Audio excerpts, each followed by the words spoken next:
बांदा पुलावरून कार 60 फूट खोल ओढ्यात कोसळली आहे। मुंबई गोवा महामार्गावर ही थरारक घटना घडली। चालकाचं नियंत्रण सुटलं आणि कार थेट ओढ्यात कोसळली। 60 फूट खोल ओढ्यामध्ये ही कार कोसळली। बांदा पुलावरून ही कार थेट ओढ्यामध्ये कोसळली। चालकाचं नियंत्रण सुटलं आणि त्यानंतर ही कार ओढ्यामध्ये कोसळली। हा धक्कादायक व्हिडिओ आहे।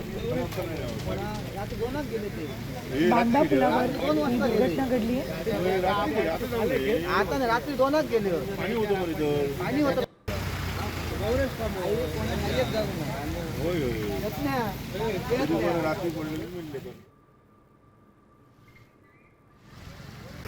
अपडेट्स घेऊयात आमचे प्रतिनिधी विनायक वंजारे यांच्याकडून। विनायक, काय अपडेट्स मिळत आहेत?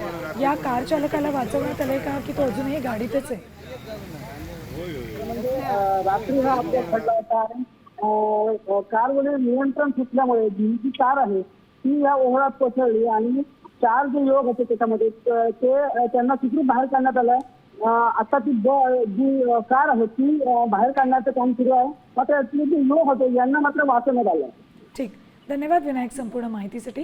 तर या कारमध्ये जे तरुण होते त्यांना वाचवण्यात यश आलेलं आहे। रात्रीच्या सुमाराला ही कार बांदा पुलावरून थेट ओढ्यात कोसळली आहे।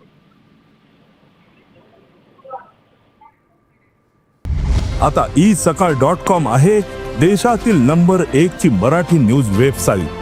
प्रत्येक अपडेटसाठी isakal.com ला नक्की भेट द्या।